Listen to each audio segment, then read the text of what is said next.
Olá, meus irmãos, a paz do Senhor Jesus, tudo bem com vocês? Conforme prometido aí, meus irmãos, estaremos gravando aqui este vídeo dentro de uma videoaula para complementar, o estudo de vocês, ok? Se der certo, futuramente além das aulas presenciais, que continuaremos tendo, se Deus permitir, eu vou estar gravando alguns vídeos para complementar, o, o, o aprendizado de vocês. Como nós estamos impossibilitados de estarmos nos reunindo no templo, na nossa sala de aula, etc e tal, achei por certo gravar esse vídeo aqui para os irmãos não ficarem na mão e sem a aula, né? Então, esse vídeo é uma videoaula de complemento, ok? Do assunto do nosso livro, a saber, unidade 2 e assim sucessivamente, tá? Propriamente dito, unidade 2. Esse vídeo aqui é dentro da unidade 2. Então você vai aí no seu livro aí, na unidade 2, e acompanha aqui o slide, que é um resumo, tá, meus irmãos, do livro que vocês têm nas mãos. O slide, como eu sempre costumo dizer para vocês, ele é um resumo, tá? Ele tem bem menos conteúdo do que o livro, tá? Haja vista que é um slide, né? Se fosse comportar todo o conteúdo que tem no livro, ixi, ficaria muito extenso o material aqui de apoio, no caso o slide, né? Mas é só um complemento. A IBAD nos manda isso aqui para complementar as nossas aulas, ok? Mas a nossa fonte de conhecimento primordial é a Bíblia, em primeiro lugar, e em segundo lugar é o livro. Nós não podemos também estudar o livro sem a Bíblia. Primeiramente vem a Bíblia e logo, em segundo lugar, vem o livro, tá? Acompanhado da Bíblia vem o livro. Ok? Então, dando essa breve introdução, vamos entrar na unidade 2. Então, abra o seu livro aí, na unidade 2. A unidade 2 tem por título Uma Perspectiva Prática de Missões. Então, se nós estivéssemos tendo a aula presencial, nós estaríamos falando sobre esse assunto. Que nós estamos falando, né? Desculpa pela redundância. Então, uma perspectiva prática de missões. Na aula passada que nós tivemos, a gente falou mais na teoria, né? Na base teológica, de missões, enfim. A parte mais teórica. Agora vamos partir para uma aula mais prática de missões. Por mais que, para ser prática na íntegra, teria que ser literalmente, né? No caso, o tete a tete, enfim, o ir e pregar o evangelho. Essa é a praticidade literal de missões, ok? Mas aqui é uma contextualização da praticidade de missões. É isso que vocês precisam entender. É teórico? É, mas é relacionado mais à prática do que a teoria, do que a teologia em si. Ok? Então vamos lá, uma perspectiva prática de missões.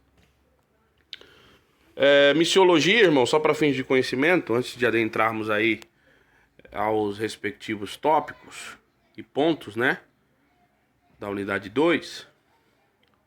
Missiologia significa o estudo de missões, tá?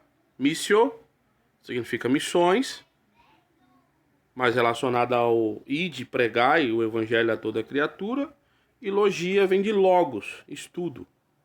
Então, missiologia é estudo de missões. É o que vocês estão aprendendo neste livro, que é o livro que nós estamos estudando esse mês, tá? Então, guardem bem essa matéria, porque essa matéria, irmãos, é especial, é fundamental para a vida de todo servo de Deus e de toda serva de Deus. se nós queremos ter êxodo, né, dentro do nosso ministério, dentro do nosso chamado, nós precisamos realizar a obra de missões. Se queremos ter êxito, precisamos fazer missões. E o que é missões, irmão Alexandre? Diz aqui, ó, a missão da igreja em uma perspectiva cristã. Missiologia é isso. É a missão da igreja em uma perspectiva cristã. É você anunciar a Cristo, ok? Dentro dos conceitos teológicos cristãos. Bíblia Sagrada, Novo, Velho Testamento, etc. e tal. Ok? Então, dito isso, vamos para o tópico. Né? Primeiro, introdução, diz aí: missões, com certeza, é um assunto envolvente e que desperta interesse, pois a razão de ser da igreja é pregar o evangelho a toda criatura até que Jesus volte. Isso é fato, irmãos. A razão de ser da igreja é pregar o evangelho. Se a igreja não prega o evangelho, o que ela está fazendo na terra? Ocupando espaço?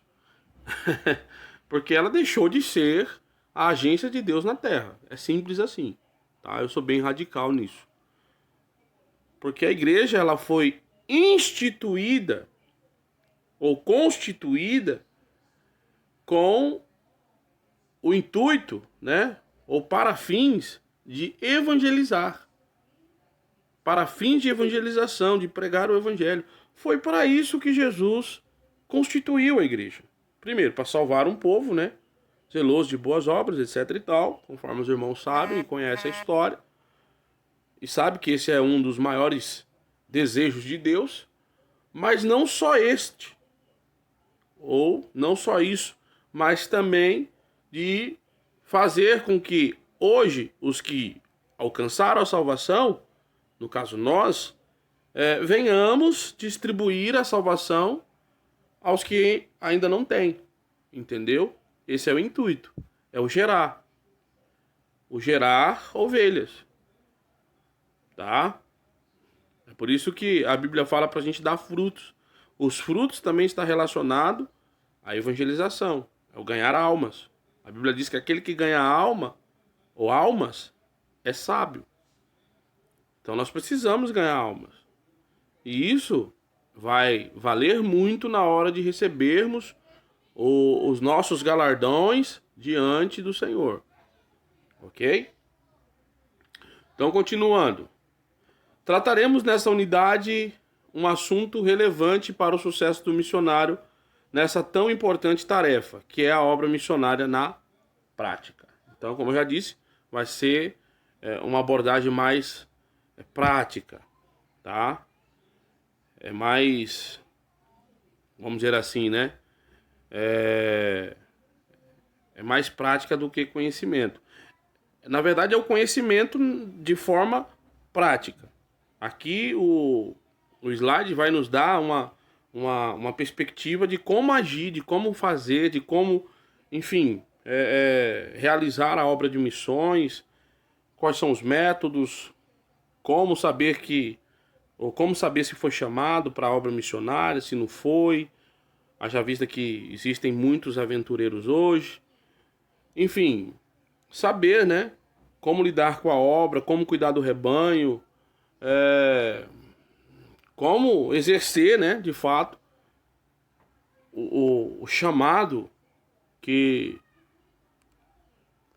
nós, né, se porventura tivermos de missões, como exercer esse ministério na prática e não só na teoria, porque hoje existe muita teoria, né, muita filosofia, enfim, teologizando daqui, filosofando dali, e isso, né, na prática não vale muito, irmãos. Porque a gente precisa ter isso em mente, tá? Que o que vale mesmo é o tete a tete, é o mano a mano, vamos dizer assim. Conhecimento é bom, mas se você deixar só o conhecimento, não vai gerar fruto nenhum. É necessário você juntar os dois. Conhecimento com praticidade. Aí dá certo. Tá ok? Vamos lá. Capítulo 1. Chamado do missionário. O quadro atual da humanidade é caótico no que diz respeito à espiritualidade. São muitas nações e milhares de pessoas que não conhecem de fato Jesus e a sua obra redentora. Seres humanos que, além de sofrerem neste mundo por causa da ganância, do orgulho e da vaidade dos homens, ao morrerem não desfrutarão de descanso, mas enfrentarão, a dura realidade de passar os tempos eternos longe da presença do Senhor. Isso é fato. Muitas pessoas, além de viverem num mundo caótico, né, principalmente agora no período de pandemia, onde as pessoas estão perdendo as esperanças, enfim, as expectativas de vida, pessoas que estão vivendo aí, irmãos, só por Jesus mesmo, só por Deus, tá? Estão vivendo aí numa situação de calamidade mesmo. E com isso, por estas coisas, elas estão vivendo desmotivadas, sabe? Estão sendo pessimistas e não otimistas, né? E estão cada dia mais se aprofundando, né? Nos pecados alheios. Entende, irmãos? Tem gente que vê que a situação está piorando, ao invés de ele buscar uma melhora, não. Ele vai piorar mais ainda.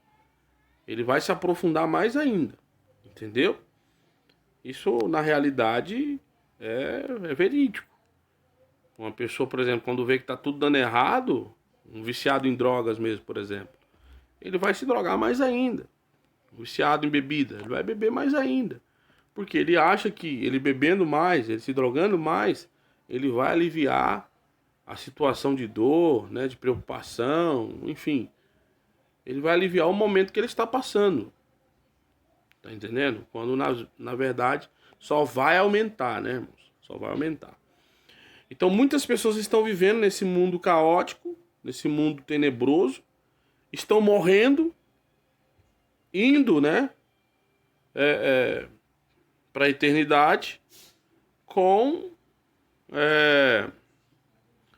o distanciamento de Deus, né? Com a morte eterna e não com a vida eterna. E isso é culpa da igreja, irmãos. Culpa da igreja. Por quê? Porque a igreja hoje ela é portadora da salvação. Como assim, irmão Alexandre? Isso mesmo. Nós temos a salvação nas nossas mãos. Jesus conferiu a nós. Jesus disse isso a Pedro. Em Mateus capítulo 16, versículo 18. Eu te entrego as chaves do reino. Tudo que ligares na terra será ligado no céu. Tudo que desligares na terra será desligado no céu. Você sabe que o que Jesus está dizendo ali? Está dizendo que, olha, Pedro, se você quiser salvar alguém, você salva. Se você não quiser, você não salva. Por quê? Porque a chave diz respeito àquilo que abre. E abrir está relacionado à salvação. Abrir as portas do céu está falando de eternidade, irmãos. Então cabe a nós, né? A princípio foi legado, né, a Pedro, mas isso passou, né? Com o passar dos anos, aos demais. E não só aos demais, aqueles que exercem influência na igreja, são obreiros, pastores, presbíteros, evangelistas, mas também a toda a igreja. Essa palavra que Jesus diz a Pedro vale para toda a igreja. Então cabe a nós pregarmos ou não. Porém, se nós não pregarmos, aí, irmãos, aí o negócio é mais estreito. Por quê? Porque Deus vai requerer de cada um de nós essas vidas que foram à sepultura, sem conhecimento dele. Entendeu? Ele vai cobrar, com certeza. Entendeu? Isso está lá em Ezequiel 18. O profeta ele foi advertido duramente acerca da pregação. Né? Quando Deus fala, olha, requererei das tuas mãos o sangue dessa pessoa. Quer dizer, por mais que você não matou ela, né? Não foi você que matou ela, não foi você que fez com que ela viesse a óbito, mas você vai responder pela morte dela. Principalmente no que tange a questão espiritual. Você está entendendo, irmãos? A gravidade, o peso da evangelização. Então nós precisamos evangelizar. Porque tem milhares de pessoas aí, ó, vindo a óbito sem conhecerem Jesus. E se não conhece Jesus, pode ser que venham querer, né? De alguma forma, por mais que elas vão ficar inexcusáveis.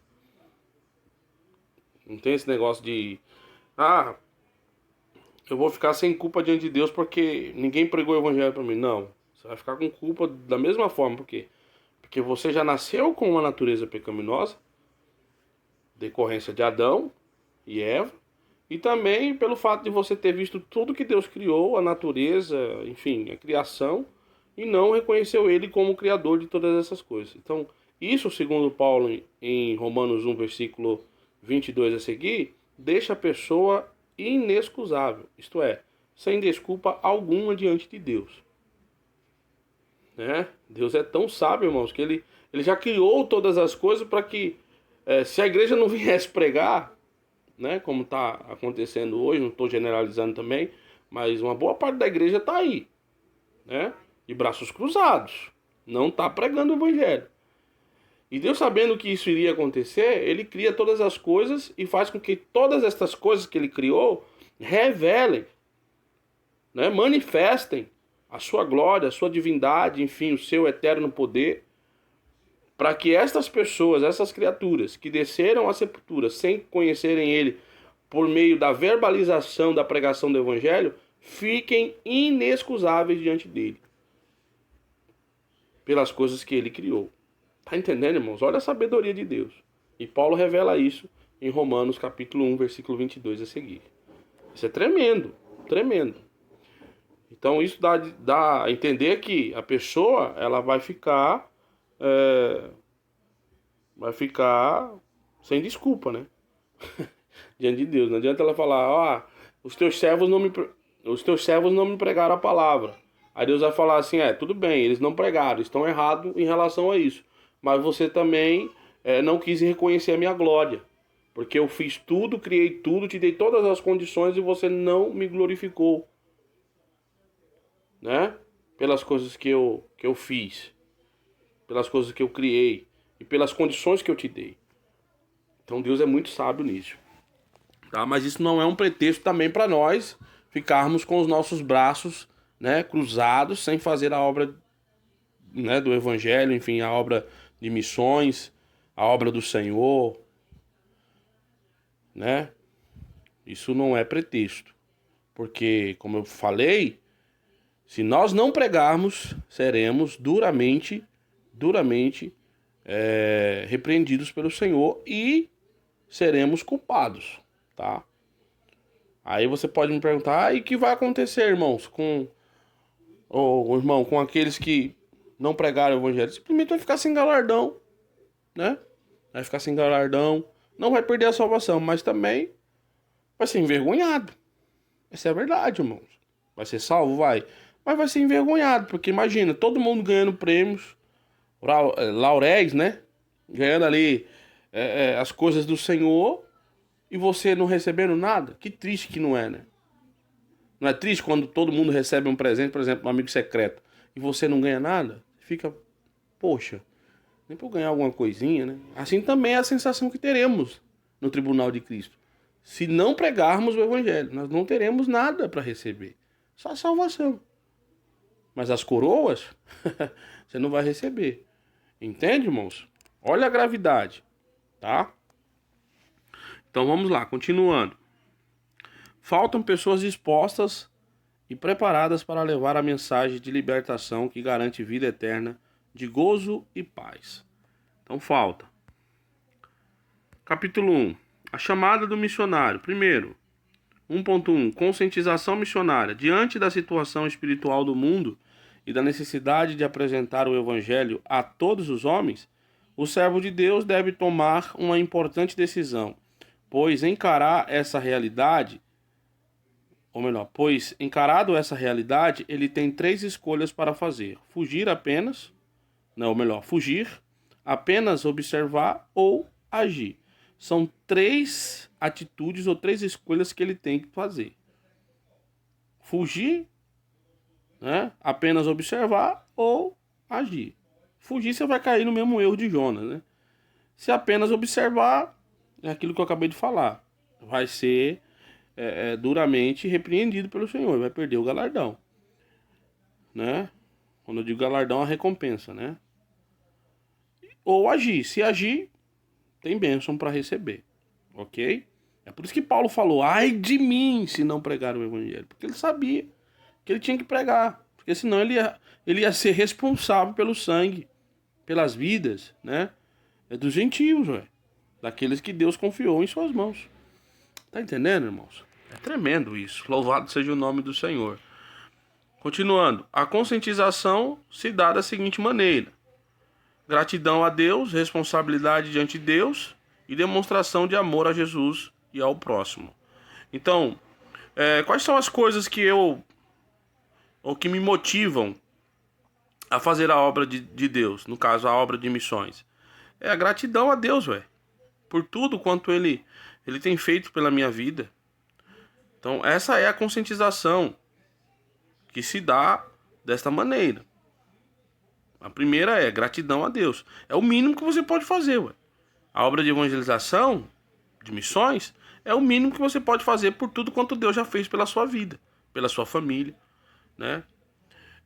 Também responsabilidade diante de Deus e demonstração de amor a Jesus e ao próximo. Então, quando você evangeliza, você está demonstrando esses pontos aqui, entendeu? Gratidão a Deus, responsabilidade diante dele e demonstração de amor a Jesus e ao seu próximo, né? Ok? Capítulo 1, a chamada do missionário. A convicção da chamada missionária, podemos afirmar que há 3 maneiras de fazer a obra de missões: ir, contribuir e interceder.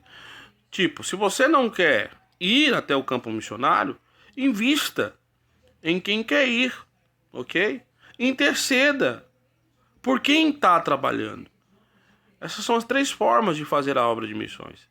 Mas eu também não posso cair no pretexto, né, de que eu vou ficar só intercedendo. Eu só vou contribuir. Sendo que você tem um chamado. Se você tem um chamado, vá. Agora, se você não tem um chamado, não dê um de aventureiro aí querendo se promover ou, entendeu? Querendo fazer da obra de missões um trampolim para você se promover no ministério. Não faça isso, tá? Porque vai ser um desastre na sua vida. Aí você pode perguntar: mas como que eu sei que se eu tenho chamado ou não? Ore, peça para Deus. Aqui vai falar como que você consegue identificar esse chamado, tá? A gente já vai chegar nesse assunto. 1.1.2, compreendendo o chamado. Chamado coletivo, chamado individual. 1.2.2, o real significado de vocação. Não é projeção de ninguém, não é oportunidade de realizar-se na vida material e espiritual. É ser mais servo. É lugar diferente da igreja local. Experiência missionária é um processo demorado e dificultoso. É preciso ser preparado. Então, o real significado da vocação é isso aqui, tá? Não é para projetar ninguém, tá? Não é oportunidade de realizar-se na vida material ou espiritual, mas sim ser mais servo. E outra realidade é totalmente diferente da sua igreja local. Quando você se candidata, né, vamos dizer assim, após a vocação, o chamado que você recebe, porque assim, Deus ele te dá o chamado. Agora cabe a você aceitar esse chamado. E aí quando você aceita, é como se você estivesse se candidatando, né, a tal chamado. E aí Deus vai te capacitar e vai te levar para algum lugar, né? Quando falamos de missões em outras regiões, né, sem ser a nossa. E a realidade nesses lugares, às vezes, que Deus nos leva, é totalmente diferente da igreja que nós congregamos, que nós estamos acostumados, entendeu? O lugar, às vezes, para onde Deus nos leva é totalmente diferente do que nós vivemos, entendeu? Então, existe hábitos, costumes, existe, sabe, irmãos, muitas diferenciações, né, do contexto geográfico em que nós estamos inseridos, tá? Então, precisa ter muita cautela, muito cuidado. que a experiência missionária, ela é demorada, não é assim, bate pronto, né? Não é miojo, tá, irmãos? Eu não sei quantos minutos esse vídeo tá dando já, mas eu vou dar uma pausa aqui e já volto nesse tópico pra frente, tá, irmãos? Continuando aí, meus irmãos, fui ver o vídeo, tava 25 minutos, né? Porque eu tô apresentando isso aqui pela tela do meu celular e eu não consigo acompanhar a cronometragem, né? Dos minutos de duração do vídeo. Então, para não ficar muito longo, eu tô me policiando aí o máximo possível para que não fique muito extenso, tá? Mas sem mais delongas, vamos continuar. Então, descobrindo o chamado 1.2.3. Opa. Descobrindo o chamado. O chamado está no âmbito espiritual. O chamado vem de Deus. O chamado é orientado pelo Espírito do Senhor. Haverá sensibilidade espiritual no chamado. O chamado é precedido de sinais. O chamado passa pelo crivo dos outros. Então, tá aqui, né? Vários pontos acerca do descobrimento do chamado, tá? Ele é de âmbito espiritual. O chamado vem de Deus, tá? É orientado pelo Espírito do Senhor, isto é, pelo Espírito Santo. Haverá sensibilidade espiritual no chamado. O chamado é precedido de sinais, tá? Você vai ver alguma manifestação, alguma coisa, Deus vai usar alguém, algum sinal, tá? O chamado passa também pelo crivo dos outros, isto é, das pessoas. As pessoas vão analisar se de fato o que você está dizendo, né? Ou o que você está vivenciando e acha que é o chamado de missões, se é de fato de Deus, se aquilo ali provém do Espírito, se de fato o chamado para missões ou se não é, ok? Então passa também pelo crivo das pessoas, é claro, pessoas espirituais e não críticos de plantões, tá? Críticos de plantão. Os críticos de plantões, eles só vão te afundar. Esses vocês não podem dar ouvido. Vocês têm que dar ouvido a pessoas espirituais que vão orar com você, né, ou com vocês, vão buscar juntos uma orientação da parte do Espírito para ver se aquilo de fato provém dele, se é de fato dele o que você está sentindo, se esse chamado ele provém de Deus ou não. Então passa pelo crivo. E é Deus que chama, né? Atos 13, versículo 1 a seguir diz que o Espírito Santo disse: apartai para mim, para a obra que eu vos tenho chamado, Saulo, ou Paulo, né? E Barnabé.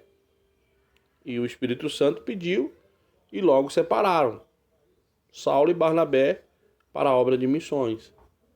E as pessoas que estavam ali orando, observa que no contexto de Atos 13, todos estavam orando.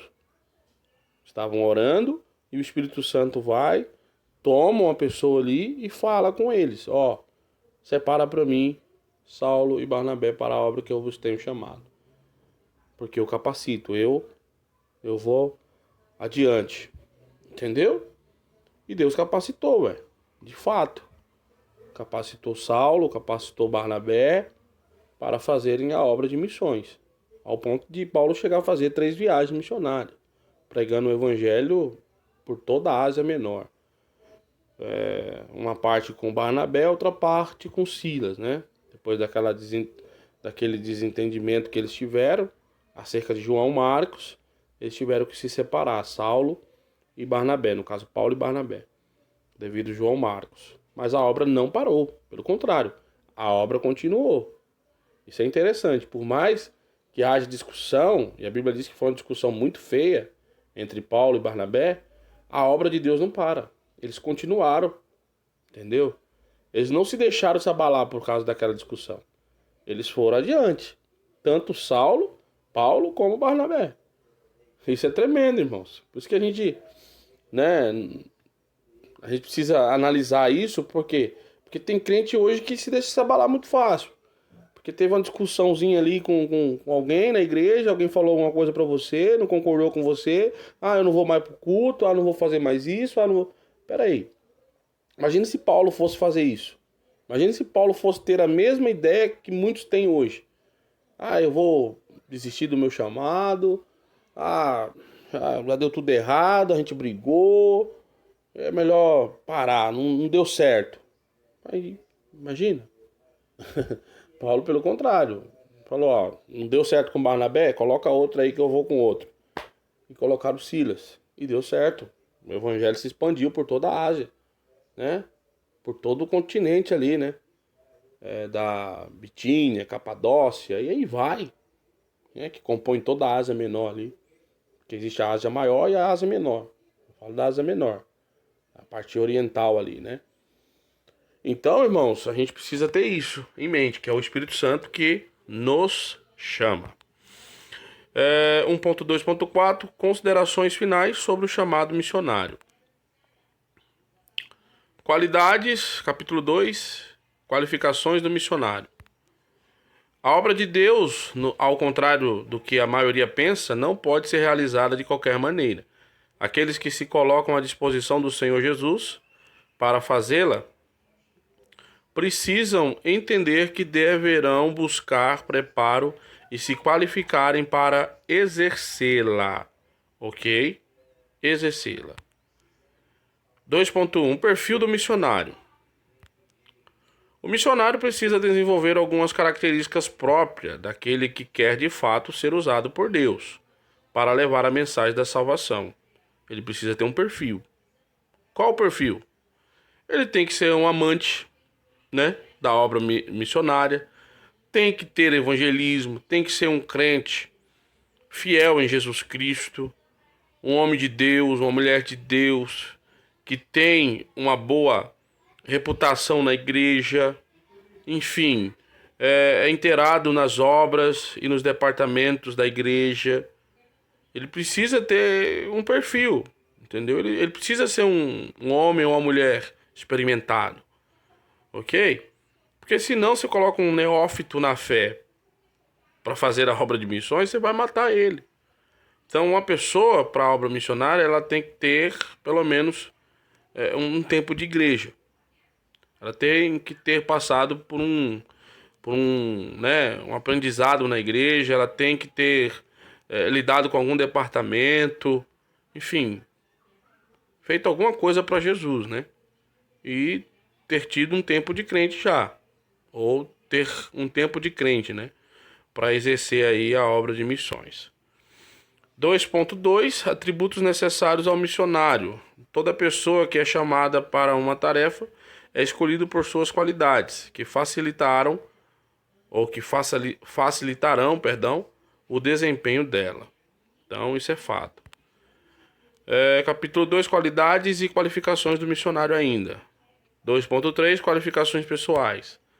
Além do que foi especificado anteriormente, que diz respeito a questões espirituais e experiência no trabalho do Senhor, o missionário deverá desenvolver habilidades em áreas mais pessoais, que agem diretamente no emocional. O cara tem que ter... O cara não, né? O missionário, né? Tem que ter aí uma perspectiva psicológica, tem que estar preparado emocionalmente, para preparar outros emocionalmente também. Entendeu? Como é que você vai estar com o seu emocional abalado e vai querer lidar com emocionais de outras pessoas? Com emoções, com sentimentos de outras pessoas? Você não vai conseguir. Então você precisa estar bem resolvido, né? Você precisa estar bem mesmo, ok? Consigo, feliz, entendeu? Casamento tem que estar bom, porque senão não vai dar certo. Não dá certo, irmãos. Não dá certo. Capítulo 3. O preparo do missionário. Ao observarmos o chamado dos servos de Deus para a sua obra na Bíblia Sagrada, perceberemos que todos eles, embora tivessem um chamado divino, tiveram que passar por longos períodos de preparo na sua vida, seja ele espiritual ou material. Isso é fato. Observa Jesus. Jesus ele passou por um experimento, né? Por que você acha que Isaías 53 diz que ele era um homem experimentado no trabalho? Mostrando que Jesus ele estava se aperfeiçoando de alguma forma, né? Com as questões cotidianas, era uma pessoa que tinha um prisma, uma visão da realidade que ele vivia, da responsabilidade que ele tinha que ter, né, para com a família, haja vista que José havia morrido e ele precisava levar nas costas toda a sua família, porque era o primogênito que levava a família, né, após o óbito do dono de casa, do pai de família, né, o chefe da casa. Então Jesus, entendendo isso, não mediu esforços, pelo contrário, arregaçou as mangas e foi para cima. Deu continuidade, segundo a história, à carpintaria de José. Trabalhou por ininterruptos 30 anos, praticamente, porque as crianças elas aprendiam logo cedo, né, com 4 para 5 anos, uma profissão. Então ela começava a aprender algo para sua vida profissional logo né, de berço, praticamente, irmãos. Quem é contra aí o trabalho infantil, a Bíblia não vai contra. Desde que não seja, né, nada forçado e pesado para uma criança. Mas é na questão do aprendizado mesmo. Você ensinar a pessoa a mexer com algo, fazer algo. Isso é bom para a memória, para a mente, para o desenvolvimento de uma criança. E Jesus logo cedo aprendeu. Não só Jesus, como todos na cultura judaica. Desde a infância já aprendiam uma profissão. Para que, se necessário fosse, desta profissão sobrevivesse. Ok? Então Jesus foi preparado psicologicamente, materialmente, enfim, profissionalmente, enfim, familiarmente. Ele foi para depois exercer sua obra missionária, porque Jesus foi o maior missionário que já pisou nessa terra. Alguns dizem que foi Paulo, né? Paulo é depois de Jesus, mas Jesus mesmo ele pregou o evangelho, enfim, todo Israel praticamente, né? As terras de Ciro e Sidom, foi caminhando em todo lugar. Palestina ali mesmo, ali ele, como diz aí as pessoas, ele fez um regaço. Tá, irmãos? Então precisa de um preparo. 3.1 Preparo missionário no âmbito espiritual. Alguns crentes mais espirituais pensam que para a obra de Deus não é necessário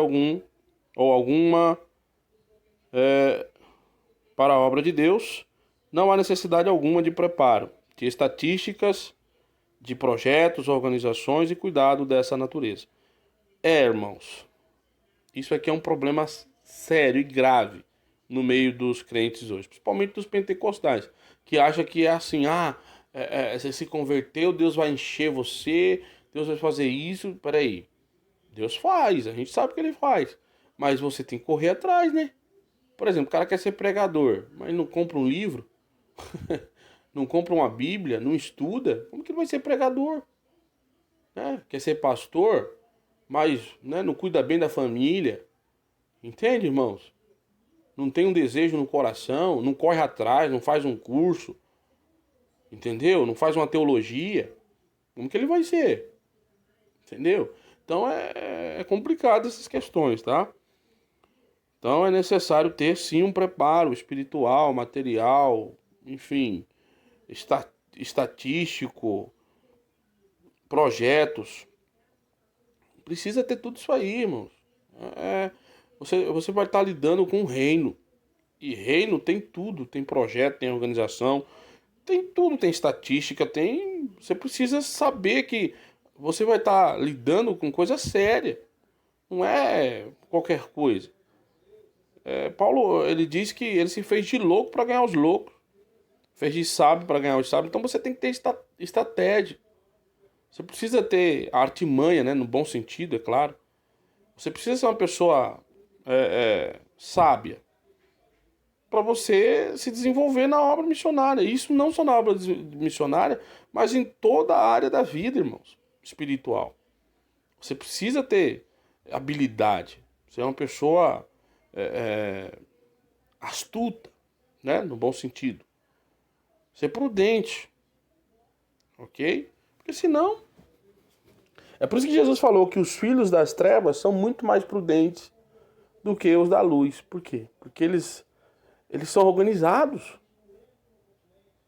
Entendeu? Observa Efésios capítulo 6, versículo 10. Você vê uma organização dentro dos espíritos malignos, potestade, mortandade, hostes espirituais, e aí vai. É classes, mostrando ordem.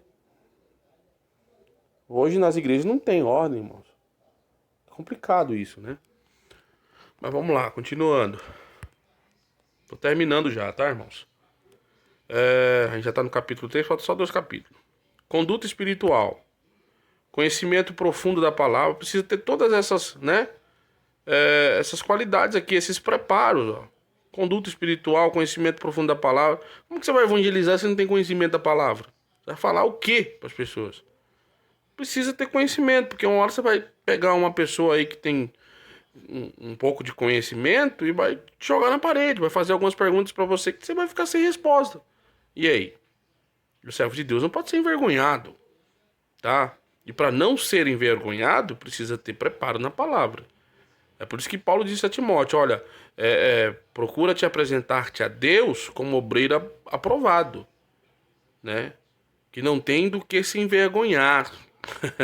Quer dizer, ó, que não vai passar vergonha na frente dos outros, mas pelo contrário, vai ser apto, entendeu? Vai saber manejar muito bem a palavra. E as pessoas vão notar isso e vão glorificar a Deus. É isso, irmãos, que a gente precisa ter.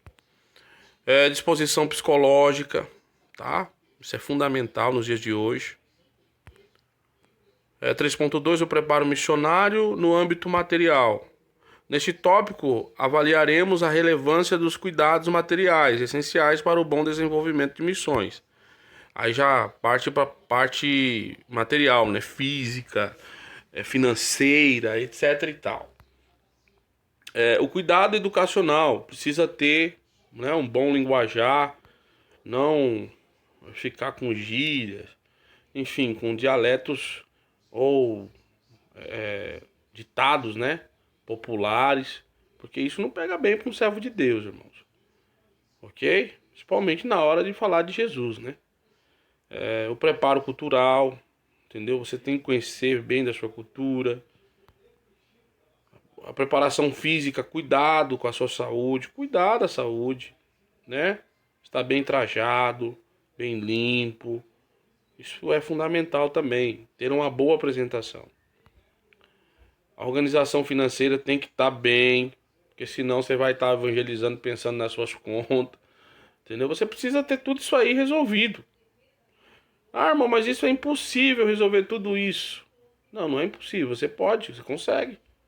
Basta você querer, né? É claro, não estou aqui dizendo que será também 100%, né, irmãos? Mas eu estou dizendo no sentido de que não vai te trazer preocupações essas coisas, entendeu?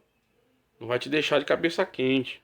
Porque você de cabeça quente, você não consegue raciocinar em nenhuma outra coisa. Como é que você vai falar de Deus pensando em dívida, pensando em saúde, pensando... Sabe, irmãos? Não tem como. Capítulo 4 aí, os deveres e o trabalho do missionário, né? Neste capítulo, nossa atenção se voltará para a prática do exercício missionário, pois muito se fala da maneira como ele deve ser tratado, seus direitos e sua manutenção no campo missionário. É isso que as pessoas mais reivindicam. Mas de fato não, né, não vê o outro lado. Ele tem os seus direitos, mas e os deveres? Ele também tem. É igual eu, né? Você, trabalhador, você tem os seus direitos. Pela CLT você tem os seus direitos. Mas não é porque você tem os seus direitos que você não tem os seus deveres. Você precisa também ter seus deveres e realizá-los. Ok? Porque senão você vai ser mandado por justa causa embora. Ok? Então assim é com o missionário também. Ele tem seus direitos? Tem, ué. Ele está sendo enviado por uma igreja, ele está sendo, né, levado à obra missionária, ele tem o direito de ser sustentado, de ser cuidado, mas também ele tem os seus deveres. Não é porque foi enviado, que vai, vou dormir até meio-dia, 2 horas da tarde, não tô trabalhando mesmo, a igreja manda meu salário e vai deixar Deus dará. Não, não. Faça com os seus deveres, com suas obrigações. 4.1 As responsabilidades inerentes ao missionário. Todo aquele que se dispõe a realizar a obra de Deus, seja local ou além, né? Ou além fronteiras, enfrentará dificuldades no cumprimento de seu chamado. Isso é fato. Ok? Capítulo 4, os deveres e o trabalho do missionário. Exercer boa administração, tem que ter. Administração dos recursos, gerenciar a família, organização da vida pessoal. Tem que ter tudo isso aqui. Paulo disse que se você não cuida bem da sua família, como que vai cuidar da obra de Deus? Da igreja de Deus. E o missionário, nada mais, nada menos é do que um pastor. Quando ele é enviado para o campo missionário, ele vai cuidar de rebanho. Ele vai cuidar de uma igreja. Entendeu? Então ele tem que ter um bom domínio, uma boa administração. Principalmente da sua família. Sua família tem que estar nos caminhos do Senhor, tem que estar bem organizada, porque senão as pessoas vão olhar e falar, mas peraí, o camarada não cuida nem da família dele para cuidar da gente. Isso pesa hoje, meus irmãos, muito. 4.1.2 Manter o vínculo com a igreja mantenedora. Sim, hoje em dia tem muitas pessoas que estão indo para o campo missionário e estão esquecendo da igreja vinculada, né? Da sua igreja mantedora. Aí tem uns que estão até se desligando, vão pro campo, chega lá, vê que o negócio tá crescendo, ele vai lá e se desliga, abre uma igreja para ele e vive nesse lugar. Você acredita, irmão? Tem muitos que estão fazendo isso. Né? A obra de Deus cresce, aí ele se aproveita daquilo ali, vê que tem lá 1.000 membros, 500 membros, ele fala, sabe de uma coisa, eu vou ficar mandando dinheiro pra igreja lá que me enviou nada, não vou ficar dando satisfação para fulano, não, nesse pra ciclano, não. Eu vou me desligar e vou abrir uma igreja para mim e vou pegar todos esses crentes para mim. É o que eles fazem, entendeu? Deixando as pessoas aqui preocupadas, entendeu? Tristes, porque se existe como é que se diz? Um investimento, irmão, a pessoa quer se alegrar juntamente com você dos resultados que vão dar a obra de Deus. Né? Porque na hora de eu investir, não investiram, você tem que fazer no mínimo por onde, né? Com que essas pessoas que investiram em você se alegrem com você pelos resultados, tanto espirituais como materiais. Aí porque tá crescendo lá, né? Só porque você que tá lá, você tem você se acha no direito de se desvincular da igreja e tomar aquilo que não é seu, né? Mas enfim, irmãos, vamos lá, continuando para terminarmos. Prestar relatórios de atividades, ser submisso ao ministério, trabalhar em conjunto com a igreja local, comunicações importantes. Isso é fato. 4.1.3 Buscar aperfeiçoamento, né? 4.1.4 Cuidar da sua vida espiritual, né? Os deveres e o trabalho do missionário, as atividades do missionário no campo. Quais são? O missionário é uma pessoa chamada por Deus para um trabalho específico. Por isso mesmo, deve trabalhar com dedicação e sabedoria, procurando traçar planos e elaborar projetos que tragam resultados. Ok? Desenvolver projetos missionários e sociais. Tá? Não ficar de braços cruzados, né? Assistindo Netflix até tarde. Elaboração de projetos. Avaliação dos métodos. Tem que ter tudo isso, irmãos. O missionário não é só receber o título. Ele tem que ter tudo isso aqui, ó. Entendeu? É uma administração. Ele vai ter que fazer um curso espiritual de administração do Jeová. Entendeu? Saber administrar todos esses recursos e tudo que envolve missões. Ele vai ter que ser um bom administrador. Ele tem que passar no ADM de Jeová. Porque senão, não vai. Ok? Métodos. Capítulo 5. Grandes nomes em missões e seus trabalhos, né? Missões se fazem em nome de Jesus, pelo ministério do Espírito Santo, pela glória de Deus Pai e na instrumentalidade de servos e servas fiéis de Deus, ou servas e servas fiéis a Deus, que se entregam sem reservas para serem testemunhas nesse mundo de trevas. 5.1 As testemunhas de Cristo na obra missionária. O maior nome na obra de Deus, sem dúvida alguma, é o Senhor Jesus Cristo, né? É o de Jesus Cristo. Ele iniciou essa obra quando deu sua vida na cruz do Calvário. Depois dele é que parecem outros nomes que em tudo dependeram de Jesus. Apóstolo Paulo, Policarpo, Justino, né? E aí vai, ó. Todos esses nomes aí, irmãos, que diz respeito a alguns pais da igreja, né? Aí cita aí, ó, Daniel Berg, Gunavini, enfim, esses camaradas aí foram missionários, né? John Wesley, Alexandre Durf e outros aí, né? Todos esses camaradas aí, eles marcaram sua época, né? Eles marcaram uma geração, ok? Com a obra de missões, tá? Então esses são os grandes nomes. Amém, meus irmãos? Espero que os irmãos tenham gostado do vídeo, tá? Foi bem resumido, mas eu acho que ficou bem explicado aí. Tá bom, meus irmãos? Mesmo assim, tentei ser o mais breve possível, mas eu acho que deu mais de 50 minutos esse vídeo. Sendo assim, meus irmãos, fiquem todos na paz do Senhor Jesus. Qualquer coisa eu gravo mais outro vídeo, complementando mais ainda esse assunto, se os irmãos quiserem, é claro, para dar mais subsídios, né? Para os amados irmãos aí, dentro desse livro maravilhoso que é Missiologia. Estudem esse livro, né? Meditem nele. É muito bom, irmãos. É muito bom você conhecer de missões, você estar inteirado com o ID do Senhor, com a obra missionária. Isso vai te, né, vai te proporcionar coisas grandes no reino de Deus. Vai por mim. Amém? Sendo assim, fiquem todos na paz do Senhor Jesus e até breve, se Deus assim permitir.